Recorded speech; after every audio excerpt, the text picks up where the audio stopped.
बताने जा रहे हैं। हम किसके भक्त हैं? गायत्री माता के।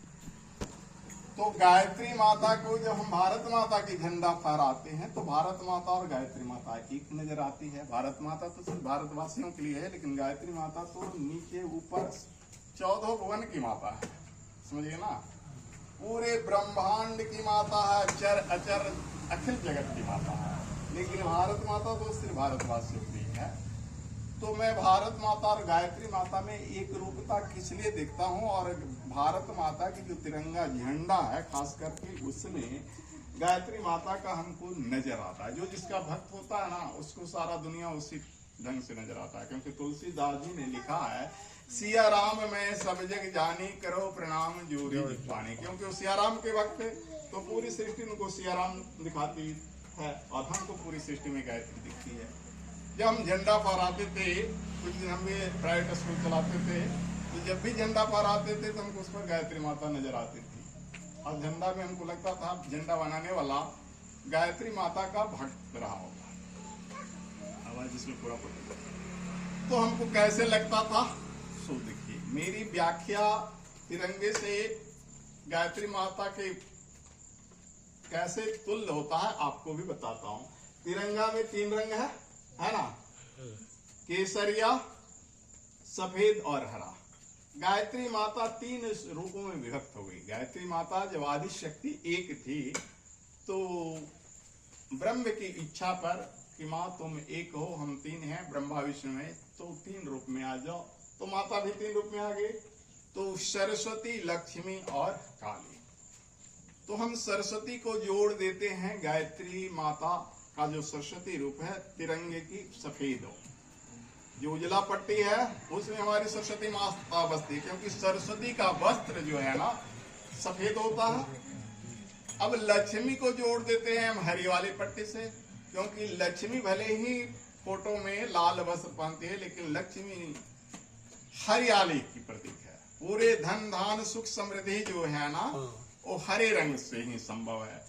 भारत की जब हम वंदे मातरम गाते हैं तो क्या गाते हैं? सस्य श्यामलाम मातरम, भारत की प्रमुख फसल सस्य श्यामलाम। वो धान जो काली बाग के नाम से जाना जाता था, जिसको बासमती कहते हैं, तो वो रविंद्रनाथ टैगोर ने बंकिम चंद्र चटर्जी का लिखा हुआ यह गाना है। तो बंकिम चंद्र चटर्जी ने इस गीत में गाया है सस्य श्यामलाम मातरम। सस्य माने वही भारत की प्रमुख फसल क्या है? बासमती है। तो हे माता तुम संपूर्ण भारत में किस रूप में हो? सस्य श्यामला मातरम, उसका रंग श्यामला होता है। तो हरियाली हरियाली, गेहूं हो या धान या सब्जी हो, सब कुछ क्या है? हरियाली है। तो बीच जो नीचे वाली पट्टी है ना हरी वाली, ओ क्या है? लक्ष्मी है। और ऊपर वाली केसरिया है, बल भरनी वाला। तो बल किसके पास है? काली यानी दुर्गा के पास। तो गायत्री का जो काली रूप, काली कहिए, दुर्गा कहिए, शक्ति कहिए, ओ केसरिया है। केसरिया है बल भरने वाला, सादा है सच्चाई, हरा रंग है हरी हमारी धरती की अंगड़ाई। तो हमें गायत्री माता इसलिए नजर आती है कि बल यानी शक्ति की प्रतीक काली जो है वो ऊपर बैठी हुई है। और कहा गया वीर भोग गया वसुंधरा, भारत टुकड़े टुकड़े में बट गया। क्यों? भारत वीर की आज आजादी के दिन ये कहना भी अनुचित होगा, लेकिन ये उचित होगा। जिस समय हमको आजादी तो मिली लेकिन आंखों में आंसू के साथ 15 अगस्त को ही हिंदुस्तान और पाकिस्तान 2 भागों में बट गया। हमारा अखंड भारत विभक्त हो गया। तो वो क्या था? वीर भोग गया वसुंधरा, धरती को वही भोगता है जो वीर होता है। और जब तक हिंदुओं ने वीरता को पूजा, शक्ति भवानी को पूजा, तब तक वो किसी का गुलाम नहीं हुए। गुलामी का मेन कारण है भारत में बौद्ध धर्म का पदार्पण।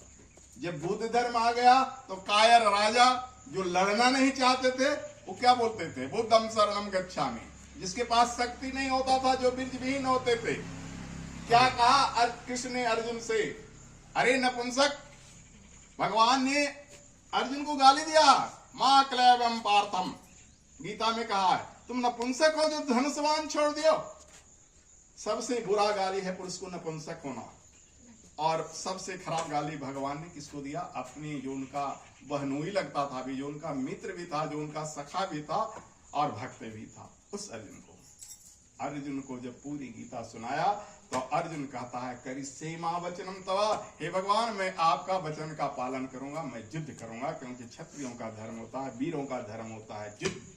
तो भारतीय वीरों ने युद्ध तो करके अंग्रेजों पर विजय प्राप्त कर ली, तिरंगा फहराया, लेकिन दो भागों में बट गया। अब आइए हम गायत्री माता से मिलान कर रहे हैं, लंबा समय लेना नहीं चाहते हैं, और 3 भाग में 3 रूप का दर्शन करा दिए। अब 24 अक्षर परम पुनीता इनमें बसे शाश्वत गीता। गायत्री मंत्र 24 अक्षर का है। हमारे जो अशोक चक्र की तीलियां हैं उसमें कै तिल्ली है? 24 तिल है। अब गायत्री माता से पूरी ध्वजा हुआ ना, तो तिरंगे को जब भी हम प्रणाम करते हैं, सलाम कहने वाले सलाम ही देते हैं, लेकिन मैं प्रणाम करता हूं क्योंकि हमारा हिंदू धर्म प्रणाम करने के लिए सिखाता है। तो तिरंगे को जब भी प्रणाम करते हैं तो किस रूप में? गायत्री माता के रूप में। गायत्री भक्तों को तिरंगे में गायत्री माता नजर आते हैं। माँ हर प्राणी में रूप तुम्हारा, पंकज सा मुस्काता, रवि मंडल की ज्योति तुम्हें हो भी गायत्री माता। बोलिए गायत्री माता की जय, भारत माता की जय। चलिए मंगलाचरण श्लोक हो गया, बंद करो। बंदहु गुरु पद पद्म पर